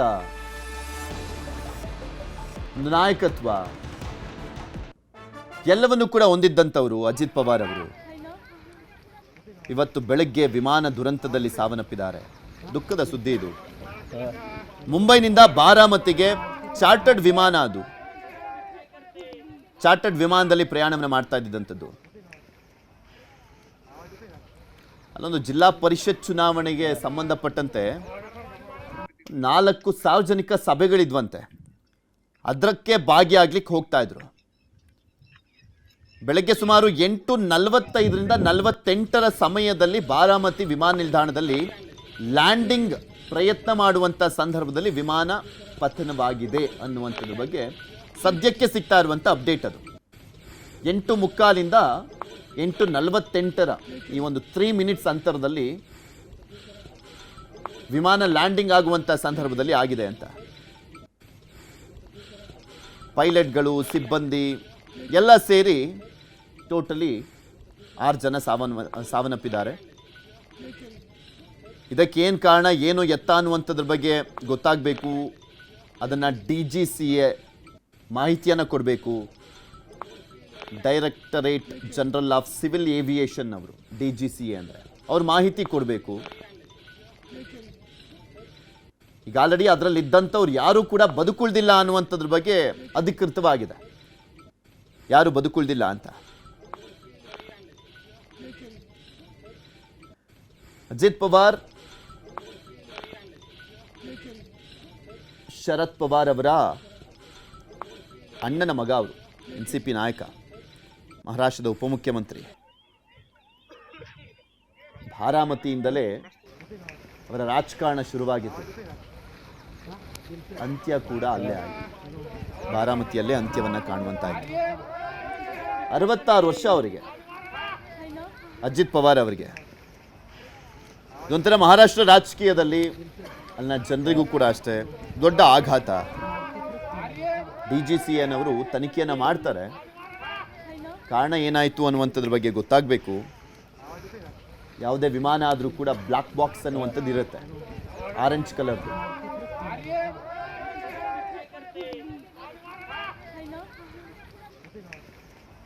ತೋರಿಸ್ತಾ ಇದೀವಿ ಏನಾಗಿರಬಹುದು ಅನ್ನುವಂಥದ್ರ ಬಗ್ಗೆ ಒಂದು ವಿಡಿಯೋ ನಿಮ್ಗೆ ತೋರಿಸ್ತಾ ಇದೀವಿ ನೋಡಿ. ಬಟ್ ಇಷ್ಟು ದೊಡ್ಡ ಫ್ಲೈಟ್ ಅಲ್ಲ, ಚಾರ್ಟರ್ಡ್ ಫ್ಲೈಟ್ ಅದು. ಆನಿಮೇಷನಲ್ಲಿ ನಿಮ್ಗೆ ತೋರಿಸ್ತಾ ಇದೀವಿ. ಬಿದ್ದಂಥ ಸಂದರ್ಭದಲ್ಲಿ ಕಂಪ್ಲೀಟ್ ಕ್ರಾಶ್ ಆಗಿ ಬೆಂಕಿ ಹೊತ್ಕೊಂಡಿರುವಂಥದ್ರ ಬಗ್ಗೆ. ದೊಡ್ಡ ವಿಮಾನ ಇರೋದಿಲ್ಲ ಆ್ಯಕ್ಚುಲಿ. 6 ಜನ ಕೂತಿದ್ರು ಚಾರ್ಟರ್ಡ್ ಫ್ಲೈಟ್ನಲ್ಲಿ. 2 ಪೈಲಟ್ಗಳು, 2 PAಗಳು, ಒಬ್ಬ NCP ನಾಯಕ, ಅಜಿತ್ ಪವಾರ್ ಸೇರಿದಂತೆ ಟೋಟಲಿ 6 ಜನ ಇದ್ರು. ಇದು ಸುಮಾರು 8:45ರಿಂದ 8:48 ಸುಮಾರಿಗೆ ನಡೆದಿರುವಂಥ ಒಂದು ಘಟನೆ.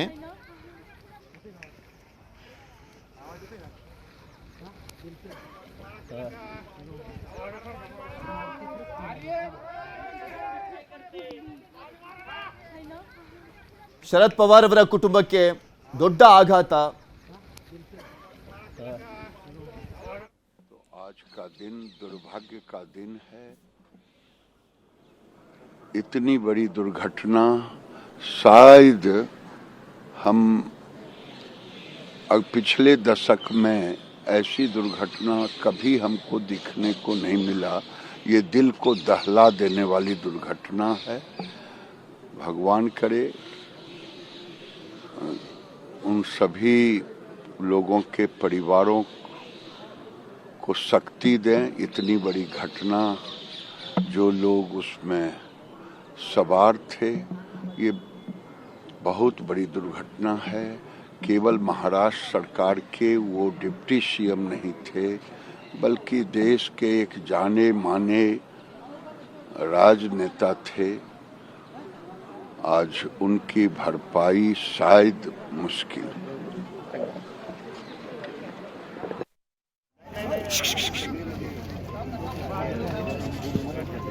ಶರದ್ ಪವಾರ್ ಅವರ ಅಣ್ಣನ ಮಗ ಅಜಿತ್ ಪವಾರ್ ಅವರು ಎನ್ಸಿಪಿಯ ಬೆಳವಣಿಗೆಯ ಸಂದರ್ಭದಲ್ಲಿ ಶರದ್ ಪವಾರ್ ಅವರ ಮಾರ್ಗದರ್ಶನದಲ್ಲಿ ಬೆಳ್ಕೊಂಡು ರಾಜಕೀಯ ನೆಲೆಗಟ್ಟನ್ನು ಕಂಡುಕೊಂಡು ಈಗ ಅಪಘಾತ ಆಗಿದೆಯಲ್ಲ, ಬಾರಾಮತಿ ಅಲ್ಲೇ ಲ್ಯಾಂಡಿಂಗ್ ಆಗುವಂಥ ಸಂದರ್ಭದಲ್ಲಿ ಅಪಘಾತ ಆಗಿದ್ದು, ಆ ಒಂದು ಕ್ಷೇತ್ರದಿಂದಲೇ 8 ಬಾರಿ MLA ಆಗಿದ್ದಾರೆ.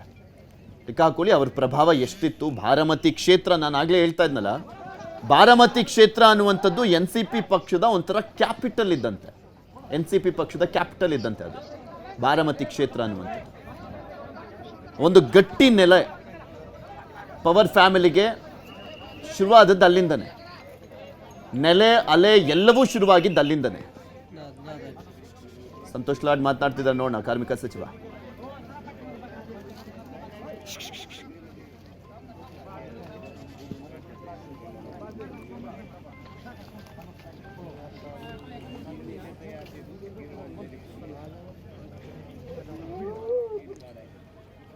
ಅಜಿತ್ ಪವಾರ್ ಅವರು 1 ಬಾರಿ 2 ಬಾರಿ ಎಲ್ಲ ಉಪಮುಖ್ಯಮಂತ್ರಿ ಆಗಿದ್ದ, 6 ಬಾರಿ ಉಪಮುಖ್ಯಮಂತ್ರಿ ಆದಂಥ ದಾಖಲೆ ಅದು. 6 ಬಾರಿ. ನಾವು ಕೆಲವರು CM ಆದಂಥ ಸಂದರ್ಭದಲ್ಲಿ ನೋಡ್ತಾ ಇರ್ತೀವಲ್ಲ, 10 ಬಾರಿ ಆದರು, 11 ಬಾರಿ ಆದರು ಅಂತೆಲ್ಲ ನೋಡ್ತಾ ಇರ್ತೀವಲ್ಲ. ಇಲ್ಲಿ ಪ್ರಮುಖವಾಗಿ ಅಜಿತ್ ಪವಾರ್ ಅವರು ರಾಜಕೀಯದಲ್ಲಿ ತುಂಬ ಅನುಭವನ ಹೊಂದಿದ್ದಂಥವರು. ಪ್ರಮುಖ ನಾಯಕ, ಪ್ರಭಾವಿ ನಾಯಕ ಸಾವನ್ನಪ್ಪಿದ್ದಾರೆ. ಇದ್ರ ಬಗ್ಗೆ ಇನ್ನಷ್ಟು ಡೀಟೇಲ್ಸನ್ನು ಪಡ್ಕೊಳ್ತಾ ಹೋಗೋಣ. ನಮ್ಮ ವೆಬ್ ಎಡಿಟರ್ ರಾಘವೇಂದ್ರ ಗುಡಿ ಮತ್ತೊಮ್ಮೆ ಸಂಪರ್ಕದಲ್ಲಿ ಜಾಯ್ನ್ ಆಗಿದ್ದಾರೆ. ಗುಡಿ, ಏನು ಅಪ್ಡೇಟ್ ಸಿಗ್ತಾ ಇದೆ ಈಗ? ಈ ಕ್ಷಣಕ್ಕೆ ಏನಾಯಿತು, ಯಾವ ಕಾರಣಕ್ಕಾಯಿತು ಅನ್ನುವಂಥದ್ರ ಬಗ್ಗೆ DGCA ಏನಾದರೂ ಮಾಹಿತಿಗಳು ಬರ್ತಾ ಇದೆಯಾ?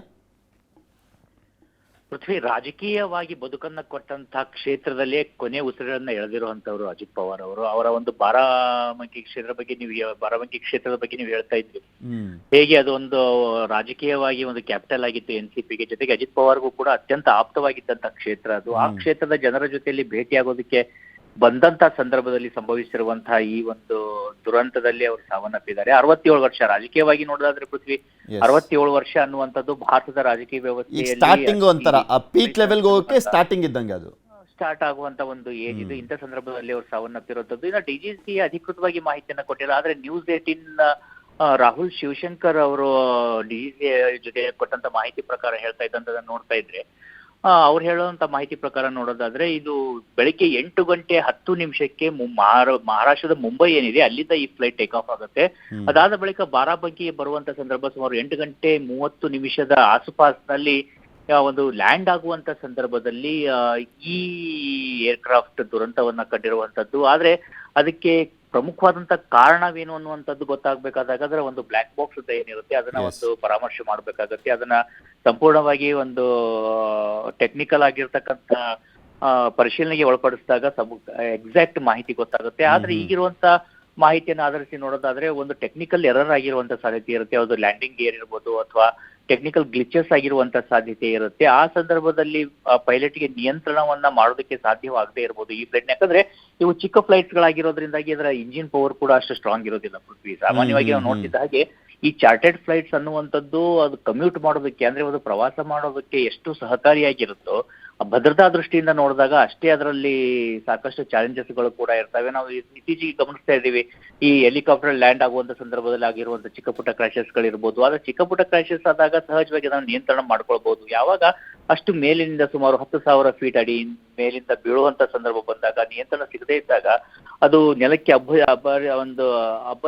ಅಪ್ಪಳಿಸುವ ಆ ರಭಸದ ಜೊತೆಗೆ ಅದರಲ್ಲಿ ಇರ್ತಕ್ಕಂಥ ಫ್ಯೂಯಲ್ ಸಾಕಷ್ಟು ಈ ವೈಟ್ ಪೆಟ್ರೋಲ್ ಅಂತಕ್ಕಂಥದ್ದು ಕಂಬಷನ್ ಅಂದ್ರೆ ಅತ್ಯಂತ ವೇಗವಾಗಿ ಬೆಂಕಿಯನ್ನ ಆವರಿಸಿಕೊಳ್ಳುವಂಥದ್ದು, ಬೆಂಕಿಗೆ ಈಡಾಗುವಂಥದ್ದು ಒಂದು ಫ್ಯೂಯಲ್. ಅದು ನೆಲಕ್ಕೆ ಬೀಳ್ತಿದ್ದ ಹಾಗೇನೆ ಬೆಂಕಿ ಏನಿರುತ್ತೆ ಆ ಬೆಂಕಿಯ ಅನಾಹುತದಲ್ಲಿ ಸಾವನ್ನಪ್ಪಿರುವಂತಹ ಸಾಧ್ಯತೆಗಳು ದಟ್ಟವಾಗಿ ಕಾಣಿಸ್ತವೆ. ಯಾಕಂದ್ರೆ ಚಿಕ್ಕಪುಟ್ಟವಾಗಿ ಗಾಯ ಆಗಿರುತ್ತೆ ಅಥವಾ ಗಂಭೀರ ಗಾಯವಾಗಿದ್ರು ರಕ್ಷಣೆ ಮಾಡುವಂತ ಸಾಧ್ಯತೆಗಳಿರ್ತವೆ. ಆದ್ರೆ ಬೆಂಕಿ ಆವರಿಸಿಕೊಂಡಾಗ ಸಂಪೂರ್ಣ ಸುಟ್ಟು ಕರಕಲಾಗ್ಬಿಡ್ತಾರೆ.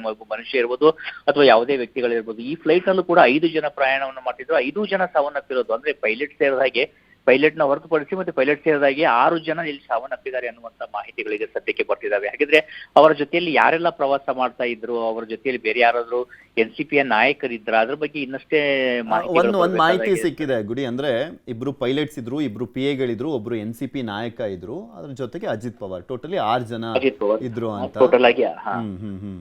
ಈಗ ಈ 6 ಜನ ಸಾವನ್ನಪ್ಪಿರುವಂತ ಘಟನೆ ಇದು. ಅವರ ಕುಟುಂಬಕ್ಕೂ ಕೂಡ ಅತ್ಯಂತ ದೊಡ್ಡ ಆಘಾತ ಇದೆ. ಯಾರು ಕೂಡ ಇದನ್ನ ಊಹೆ ಮಾಡ್ಕೊಳ್ಳೋಕೆ ಸಾಧ್ಯ ಆಗೋದಿಲ್ಲ. ಇವತ್ತು ಮಹಾರಾಷ್ಟ್ರದ ರಾಜಕೀಯವನ್ನ ನೋಡ್ತಾ ಇದ್ದಾಗಲೂ ಕೂಡ ಅತ್ಯಂತ ಪ್ರಮುಖವಾಗಿರ್ತಕ್ಕಂತ ಒಂದು ಘಟ್ಟದಲ್ಲಿ ಅಜಿತ್ ಪವಾರ್ ಅವರ ಅಂದ್ರೆ ಗುಡಿ, ನಾನು ಇನ್ಫಾರ್ಮೇಶನ್ ನೋಡ್ತಿದ್ನಲ್ಲ, 6 ಬಾರಿ ಉಪಮುಖ್ಯಮಂತ್ರಿ ಆಗಿದ್ದಂಥವ್ರು ಅಜಿತ್ ಪವಾರ್. ಅದರಲ್ಲೇ ಗೊತ್ತಾಗುತ್ತೆ ಎಷ್ಟು ಮಟ್ಟಿಗೆ ಪವರ್ಫುಲ್ ನಾಯಕರಾಗಿದ್ರು ಅಂತ. ಯಾಕಂದ್ರೆ ಶರದ್ ಪವಾರ್ ಅವರ ನೆರಳಿನಲ್ಲಿ ಬೆಳೆದು ಬಂದು ನಂತರ NCP ಪಕ್ಷದಿಂದ ಹೊರಬಂದು ಅವರ ಅಧಿಕೃತ ಸಿಂಬಲ್ ಕೂಡ NCPದು ಇವ್ರಿಗೆ ಸಿಕ್ಕಿರುತ್ತೆ. 41 ಜನ MLAಗಳು ಆಯ್ಕೆ ಆಗ್ತಾರೆ.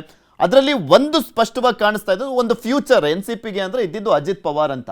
ಬಟ್ ಇದು ನಿಜಕ್ಕೂ NCP ಪಕ್ಷಕ್ಕೆ ಈಗಷ್ಟೇ ಹೊಂದಾಣಿಕೆ ಆಗ್ತಾ ಇದ್ರು, ಎಲ್ಲ ಸರಿ ಹೋಯ್ತು ಅನ್ನುವಂಥ ಸಂದರ್ಭದಲ್ಲಿ ನಿಜಕ್ಕೂ ಒಂದು ಮರ್ಮಾಘಾತ ಅಂತ ಹೇಳಿದ್ರೆ ತಪ್ಪಾಗ್ಲಿಕ್ಕಿಲ್ಲ ಶರದ್ ಪವಾರ್ ಅವರ ಕುಟುಂಬಕ್ಕಿದು. ನಿಜಕ್ಕೂ ಕೂಡ ಪೃಥ್ವಿ, ಒಂದು ಕಡೆ ಶರದ್ ಪವಾರ್ ಅವರ ಕುಟುಂಬಕ್ಕೆ ಇದು ಗುಡಿ ಮಾತಾಡಿಸ್ತೀನಿ. Pilots has to be very careful. But I condole my to this shock come out with the blessing of God and family members. It's really unfortunate to hear that news. Thank you, sir.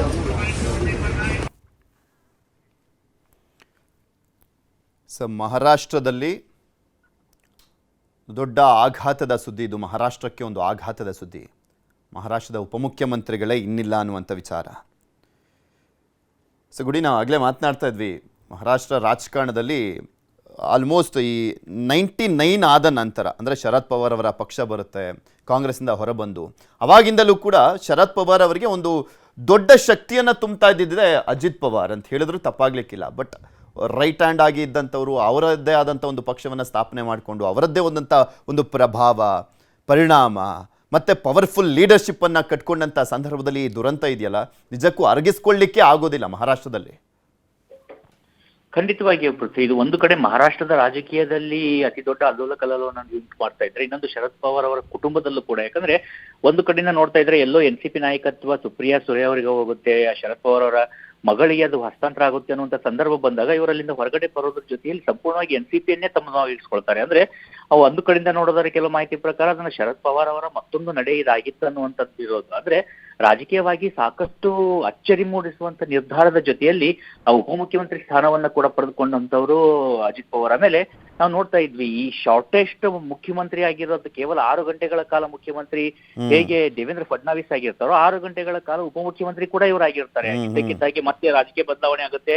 ಅಲ್ಲಿ ಉದ್ಧವ್ ಠಾಕ್ರೆ ಅವರು ನಂತರದಲ್ಲಿ ಮುಖ್ಯಮಂತ್ರಿಯಾಗಿ ಆಯ್ಕೆ ಆಗ್ತಾರೆ. ಯಾಕಂದ್ರೆ NCP ಮತ್ತೆ ಶಿವಸೇನೆ ಕಾಂಗ್ರೆಸ್ ಕೈ ಜೋಡಿಸಂತ ಸಂದರ್ಭ ಬಂದಾಗ. ಆದ್ರೆ ಒಂದಂತೂ ಸ್ಪಷ್ಟವಾಗಿರೋದು ಏನಂದ್ರೆ, ಈ ಅನ್ಕಂಡೀಷನಲ್ ಆಗಿ ಸಪೋರ್ಟರ್ ಯಾರಾದ್ರೂ ದೇವೇಂದ್ರ ಫಡ್ನವೀಸ್ಗೆ ಇದ್ರೆ ಮಹಾರಾಷ್ಟ್ರದ ಇವತ್ತಿನ ರಾಜಕೀಯ ಸಂದರ್ಭದಲ್ಲಿ ಅದು ಅಜಿತ್ ಪವಾರ್ ಆಗಿದ್ರು. ಯಾಕಂದ್ರೆ ಅವರು ಸ್ಪಷ್ಟವಾಗಿ ಹೇಳ್ತಾ ಇದ್ರು, ಎಷ್ಟೋ ಕಡೆ ಏಕನಾಥ್ ಶಿಂದೆನೆ ಇನ್ನೂ ಅವರ ಮಧ್ಯದಲ್ಲಿ ಸ್ಪಷ್ಟನೆ ಇಲ್ಲದೆ ಇರುವಂತಹ ಸಂದರ್ಭದಲ್ಲೂ ಕೂಡ ನನ್ನ ಸಪೋರ್ಟ್ ದೇವೇಂದ್ರ ಫಡ್ನವೀಸ್ಗೆ ಇರುತ್ತೆ, ಅವರೇ ಮುಖ್ಯಮಂತ್ರಿ ಆಗ್ಬೇಕು ಅನ್ನುವಂತ ರೀತಿಯಲ್ಲಿ ಅನ್ಕಂಡೀಷನಲ್ ಸಪೋರ್ಟ್ ಕೊಟ್ಟಂತವರು ಅಜಿತ್ ಪವಾರ್. ಸಾಕಷ್ಟು ಅವ್ರ ಮೇಲೆ ಆರೋಪಗಳು ಇದ್ದದ್ದು ಹೊರತಾಗಿಯೂ ಕೂಡ ರಾಜಕೀಯವಾಗಿ ಅಂತ ಬಂದಂತ ಸಂದರ್ಭದಲ್ಲಿ ದೇವೇಂದ್ರ ಫಡ್ನವೀಸ್ ಅವರಿಗೆ ಒಂದ್ ರೀತಿಯಿಂದ ಬೆನ್ನೆಲುಬಾಗಿರುವಂತವ್ರು ಕೂಡ ಅಜಿತ್ ಪವಾರ್ ಅವರಿಗೆ. ದೇವೇಂದ್ರ ಫಡ್ನವೀಸ್ ಅವರಿಗೆ ಪ್ರಧಾನಿ ನರೇಂದ್ರ ಮೋದಿ ಅವರು ಕರೆಯನ್ನ ಮಾಡಿದ್ದಾರೆ, ಮಾಹಿತಿಯನ್ನ ಪಡ್ಕೊಂಡಿದ್ದಾರೆ. ಫೋನ್ ಮಾಡಿ ವಿಚಾರವನ್ನ ತಿಳಿದುಕೊಂಡಿರುವಂಥದ್ದು ನರೇಂದ್ರ ಮೋದಿ ಅವರು. ಅಜಿತ್ ಪವಾರ್ ಮರಣದ ಬಗ್ಗೆ ಮಾಹಿತಿಯನ್ನ ಪಡ್ಕೊಂಡಿದ್ದಾರೆ, ಆಘಾತವನ್ನ ವ್ಯಕ್ತಪಡಿಸಿದ್ದಾರೆ. ಯಾಕಂದರೆ ರಾಜಕಾರಣಿಗಳು ಯಾವುದೇ ಪಕ್ಷದಲ್ಲಿರ್ಬೋದು, ಏನೇ ಆಗಿರ್ಬೋದು, ಒಬ್ಬ ಪ್ರಮುಖ ನಾಯಕರ ಸಾವು ಅನ್ನುವಂಥದ್ದು ಎಂಥವ್ರಿಗಾದರೂ ಕೂಡ ಒಂದು ಆತಂಕವನ್ನು ತಂದಿಡುತ್ತೆ. ಬಾರಾಮತಿಯಲ್ಲಿ ಶವ ಇದೆ, ಅಲ್ಲೇ ಅಪಘಾತ ಆಗಿದ್ದು ಏನಾಯಿತು ಅನ್ನುವಂಥದ್ರ ಬಗ್ಗೆ ದೇವೇಂದ್ರ ಫಡ್ನವೀಸ್ ಮಹಾರಾಷ್ಟ್ರದ ಮುಖ್ಯಮಂತ್ರಿಗಳು ಪ್ರಧಾನಮಂತ್ರಿ ನರೇಂದ್ರ ಮೋದಿ ಅವರಿಗೆ ಮಾಹಿತಿಯನ್ನು ಕೊಟ್ಟಿದ್ದಾರೆ. ಫೋನ್ ಮಾಡಿ ವಿಚಾರವನ್ನು ತಿಳ್ಕೊಂಡಿರುವಂಥದ್ದು. ಯಾಕಂದರೆ ರಾಷ್ಟ್ರ ರಾಜಕಾರಣದಲ್ಲಿ ಅತ್ಯಂತ ಪ್ರಭಾವಿ ನಾಯಕರಾಗಿದ್ದಂಥವರು ಶರದ್ ಪವಾರ್ ಅವರು, ಅವರ ಸೋದರಳಿಯ ಅಜಿತ್ ಪವಾರ್, ಅವರಲ್ಲಿ ಯಾವುದೇ ಡಿಫ್ರೆನ್ಸ್ ಆಫ್ ಒಪಿನಿಯನ್ ಇರ್ಬೋದು, ಪಕ್ಷದಿಂದ ಹೊರಗಡೆ ಇರ್ಬೋದು, ಈಗ ಮತ್ತೆ ಹೊಂದಾಣಿಕೆ ಆಗ್ತಾ ಇರ್ಬೋದು. ಬಟ್ ಅಜಿತ್ ಪವಾರ್ ಅಂದರೆ ಎಷ್ಟು ಪವರ್ಫುಲ್ ನಾಯಕ ಅನ್ನುವಂಥದ್ದು ಮಹಾರಾಷ್ಟ್ರದ ರಾಜಕಾರಣದಲ್ಲಿ ಅವರು ಪ್ರೂವ್ ಮಾಡಿದ್ದಾರೆ. ಯಾಕಂದ್ರೆ ಶರದ್ ಪವಾರ್ ಅವರ ನೆರಳಿಂದ ಹೊರಗೆ ಬಂದು 41 ಸ್ಥಾನವನ್ನು ಗೆಲ್ಲೋದು ಅಷ್ಟೇ ಈಸಿ ಅಲ್ಲ. ನರೇಂದ್ರ ಮೋದಿ ಅವರು ಮಾಹಿತಿಯನ್ನು ಪಡ್ಕೊಂಡಿದ್ದಾರೆ, ಏನಾಯಿತು ಏನು ಎತ್ತ ಅನ್ನುವಂಥದ್ರ ಬಗ್ಗೆ. ಒಂಥರ ಎಂಥ ನಾಯಕರಿಗಾದರೂ ಕೂಡ ಒಂದು ದಿಗ್ಭ್ರಾಂತಿಯನ್ನು ತಂದಿರುವಂಥ ವಿಚಾರ ಇದು, ಆಘಾತವನ್ನು ತರುವಂಥ ವಿಚಾರ. ಗುಡಿಲಿ ಮತ್ತೊಂದು ವಿಚಾರ ಅಂದರೆ ಬಾರಾಮತಿ, ನಾವು ಆಗಲೇ ಮಾತನಾಡ್ತಾ ಇದ್ವಲ್ಲ, ಎಲ್ಲಿಂದ ತಮ್ಮ ರಾಜಕೀಯದ ಪರ್ವ ಹೆಜ್ಜೆಗಳು ಶುರುವಾದವು ಅಲ್ಲೇ ಒಂದು ದುರಂತ ಅಂತ್ಯವನ್ನು ಕಂಡಿದ್ದಾರೆ ಅಜಿತ್ ಪವಾರ್ ಅವರು. ನಿಜಕ್ಕೂ ಅಲ್ಲಿನ ಜನಕ್ಕೆ ಇದನ್ನು ಅರಗಿಸ್ಕೊಳ್ಳಿಕ್ಕೆ ಇನ್ನು ಎಷ್ಟು ವರ್ಷ ಬೇಕೋ ಏನೋ, ಬಿಕಾಸ್ ಅದೊಂಥರ ರಾಜಕೀಯ ಗಟ್ಟಿ ನೆಲೆ. NCPಯ ಕ್ಯಾಪಿಟಲ್ ಅದು ಬಾರಾಮತಿ ಅನ್ನುವಂಥದ್ದು. ಬಾರದ ಊರಿಗೆ ಹೋಗಿದ್ದಾರೆ ಅಜಿತ್ ಪವಾರ್. ಮಹಾರಾಷ್ಟ್ರ ರಾಜಕಾರಣದಲ್ಲಿ ಮೋಸ್ಟ್ ಪ್ರಾಬಲಿ ಈ ಥರ ಒಂದು ಗಟ್ಟಿ ನಿರ್ಧಾರಗಳು, ನೇರ ದಿಟ್ಟವಾಗಿ ಮಾತನಾಡುವಂಥದ್ದು, ಅವ್ರ ಕಾಂಟ್ರವರ್ಸಿ ಏನೇ ಇರ್ಬೋದು, ಬಟ್ ಪವರ್ಫುಲ್ ನಾಯಕರಾಗಿದ್ದಂಥವ್ರು ಶರದ್ ಪವಾರ್ ಅಡಿಯಲ್ಲಿ ಬೆಳೆದಂಥ ಹಿನ್ನೆಲೆಯಲ್ಲಿ ಸಹಜವಾಗಿ ಮಿಸ್ಸಿಂಗ್ ಇದು. ಖಂಡಿತವಾಗಿಯೂ ಪೃಥ್ವಿ, ಯಾಕಂದ್ರೆ ನೋಡಿ, ಬಾರಾಬಂಕಿ ಅನ್ನುವಂತ ಕ್ಷೇತ್ರ ಏನಿದೆ, ಆ ಒಂದು ಕ್ಷೇತ್ರದ ವಿಚಾರಕ್ಕೆ ಬಂದಂತ ಸಂದರ್ಭದಲ್ಲೂ ಕೂಡ ಅಲ್ಲಿಯ ಜನರಿಗೆ ಒಂದು ಅತಿ ದೊಡ್ಡ ಶಕ್ತಿ ಈ ಮಾಸ್ ಲೀಡರ್ಗಳ ಒಂದು ಸ್ಪೆಷಾಲಿಟಿನೇ ಇದಾಗಿರುತ್ತೆ. ಅವರ ಮೇಲೆ ಎಷ್ಟೇ ಆರೋಪಗಳು ಬಂದರೂ ಕೂಡ ಆರೋಪ ಪ್ರತ್ಯಾರೋಪಗಳು ಬರ್ತಾ ಇರ್ತವೆ. ರಾಜಕೀಯದಲ್ಲಿ ಒಂದು ಭ್ರಷ್ಟಾಚಾರ ಆರೋಪಗಳು, ತನಿಖೆ, ಅವರ ಮೇಲೂ ಕೂಡ ಸಾಕಷ್ಟು ತನಿಖೆಗಳಾಗಿದ್ದಾವೆ. ಎಲ್ಲ ಇದ್ರೂ ಕೂಡ ಜನ ಬೆಂಬಲ ಅನ್ನುವಂಥದ್ದು ನಿರಂತರವಾಗಿರುತ್ತೆ. ಯಾಕಂದ್ರೆ ನಮ್ಮವರು ಇವರು ಅಂತೇಳಿ ಜನ ಅವರನ್ನ ತಮ್ಮ ಅಷ್ಟು ಒಳಗೊಂಡಿರ್ತಾರೆ. ಜೊತೆಗೆ ಅವರಿಗೆ ಆಗಬೇಕಾದಂತ ಕೆಲಸ ಪ್ರತಿಯೊಂದರಲ್ಲೂ ಕೂಡ ಬಾರಾಮತಿಗೆ ಏನೆಲ್ಲ ಸಲ್ಲಬೇಕು ಅದನ್ನ ಒಂದು ಸಲ್ಲಿಸುವಂತ ಕೆಲಸವನ್ನ ಕೂಡ ಅಜಿತ್ ಪವಾರ್ ಮಾಡ್ತಾ ಬರ್ತಿರ್ತಾರೆ. ಈಗ ಅವರು ಉಪಮುಖ್ಯಮಂತ್ರಿ ಆಗಿದ್ದಂತ ಸಂದರ್ಭದಲ್ಲೂ ಕೂಡ ಬಾರಾಮತಿ ಜನರ ಒಂದು ಧ್ವನಿಯಾಗಿ ಅವರು ಮಹಾರಾಷ್ಟ್ರ ಸರ್ಕಾರದ ಪ್ರಮುಖ ಹುದ್ದೆಯಲ್ಲಿದ್ದಂಥವ್ರು. ಹೀಗಾಗಿ ಸಹಜವಾಗಿ ಅಲ್ಲಿಯ ಜನರಿಗೆ ಆಘಾತ ಆಗೋದ್ರ ಜೊತೆಯಲ್ಲಿ ನಂಬೋದಕ್ಕಾಗೋತಿಲ್ಲ ಈ ರೀತಿಯಾಗಿ ಘಟನೆಗಳಾಗ್ತಾವಲ್ಲ ಪೃಥ್ವಿ. ಆದಾಗ ಸಹಜವಾಗಿ ನಿಜಕ್ಕೂ ಅದರಲ್ಲಿ ಇದ್ರ ಅವರು ಅಥವಾ ಅವ್ರು ಬಂದಿರ್ಲಿಲ್ವಾ, ಆ ಫ್ಲೈಟ್ ಮಿಸ್ ಆಗಿದ್ರೆ ಚೆನ್ನಾಗಿರ್ತಾ ಇತ್ತು. ನಮ್ಮ ಈ ಸೌಂದರ್ಯ ಘಟನೆ ಆದಂತ ಸಂದರ್ಭದಲ್ಲೂ ಕೂಡ ಇವತ್ತು ಅದನ್ನೇ ಮಾತಾಡ್ಕೊಳ್ಳೋದೇನಂದ್ರೆ, ಅವತ್ತು ಅವ್ರು ಅದನ್ನ ಹೋಗದೇ ಇದ್ರೆ ಚೆನ್ನಾಗಿತ್ತ, ಅದ್ರಲ್ಲಿ ಏನಾದ್ರು ಟೆಕ್ನಿಕಲ್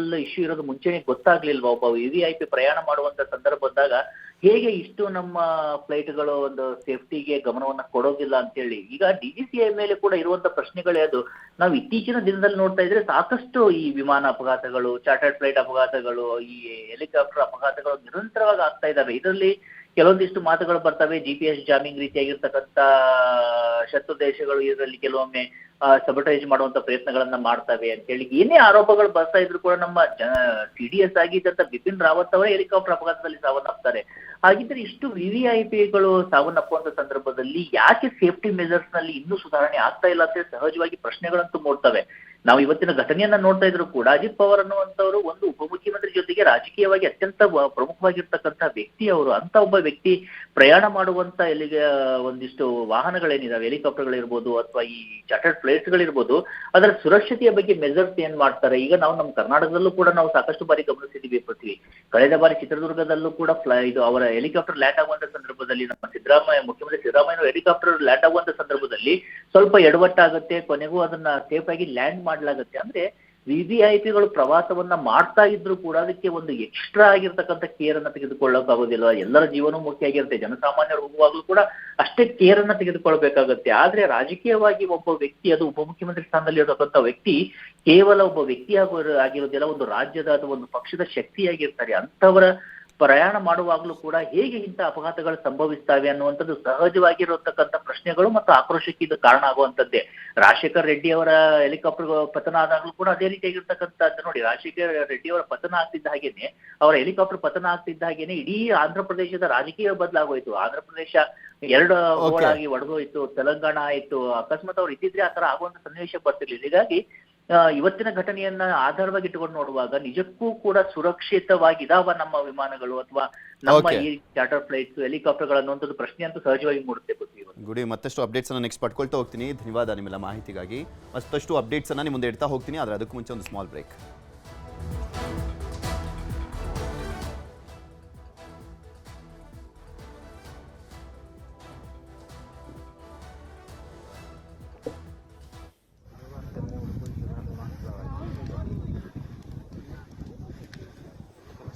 ಹಾಂ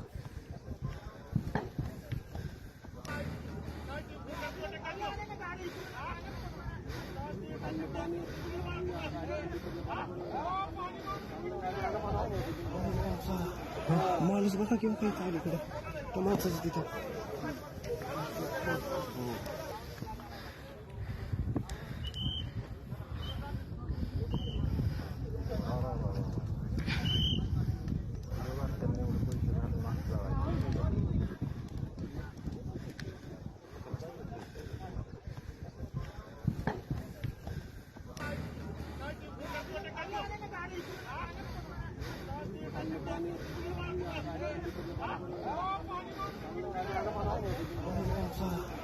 माणूस बघा किंवा काही काय इकडे त्या माणसाचं तिथं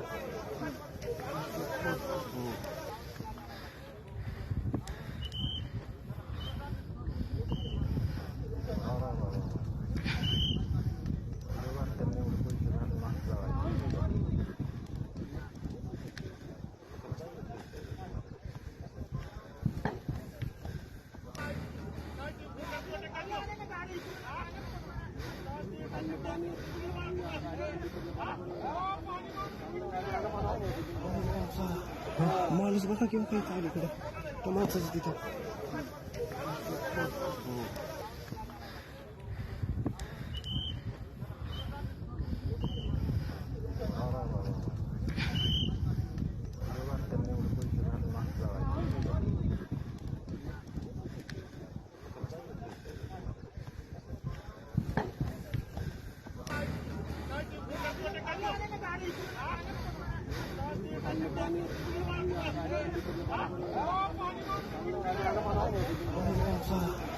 माणूस बघा किंवा काही काय इकडे त्या माणसाचं तिथं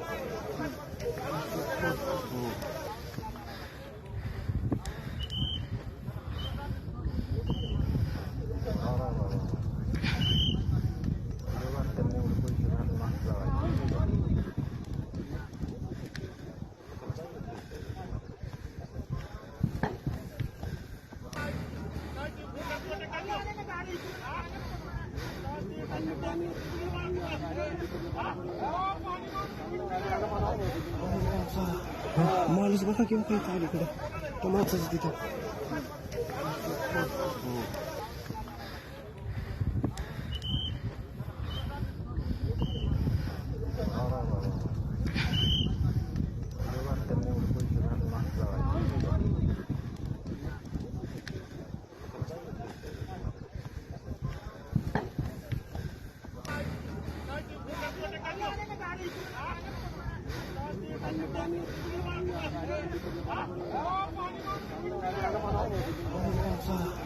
माणूस बघा किंवा काही काय इकडे त्या माणसाचं तिथं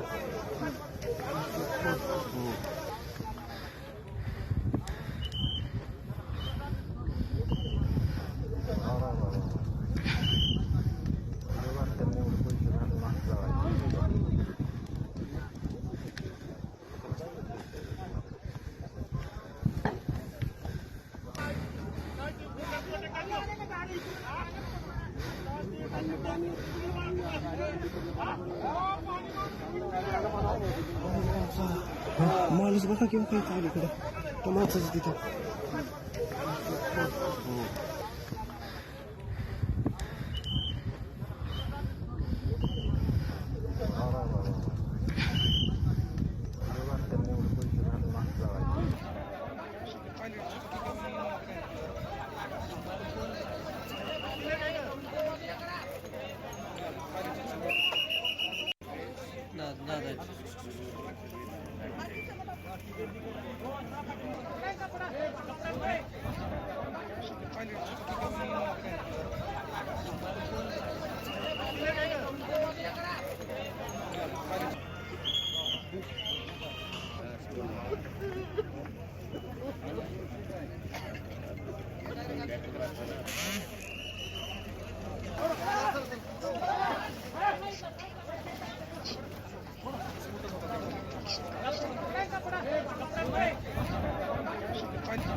ಮಹಾರಾಷ್ಟ್ರದ ಅತ್ಯಂತ ಪ್ರಭಾವಿ ರಾಜಕಾರಣಿಯಾಗಿದ್ದಂಥ ವ್ಯಕ್ತಿ ಅಜಿತ್ ಪವಾರ್, ಪವರ್ ಸೆಂಟರ್ ಆಗಿದ್ದಂಥ ವ್ಯಕ್ತಿ ಅಜಿತ್ ಪವಾರ್ 6 ಬಾರಿ ಉಪಮುಖ್ಯಮಂತ್ರಿಯಾಗಿ 8 ಬಾರಿ ಶಾಸಕರಾಗಿ ತನ್ನದೇ ಆದಂಥ ಪ್ರಭಾವ, ನಾಯಕತ್ವ, ಒಂದು ಹಿಡಿತ ಮಹಾರಾಷ್ಟ್ರ ರಾಜಕಾರಣದಲ್ಲಿ ಹೊಂದಿದ್ದಂಥ ವ್ಯಕ್ತಿ ಅಜಿತ್ ಪವಾರ್ ಇನ್ನಿಲ್ಲ ಅನ್ನುವಂಥ ಆಘಾತದ ಸುದ್ದಿ ಬೆಳಗ್ಗೆನೆ ಮಹಾರಾಷ್ಟ್ರ ಜನಕ್ಕೆ ದೊಡ್ಡ ಆಘಾತ ಇದು. NCP ಪಕ್ಷಕ್ಕೆ ಆಘಾತ ಇದು. ವಿಮಾನ ದುರಂತದಲ್ಲಿ ಸಾವನ್ನಪ್ಪಿದ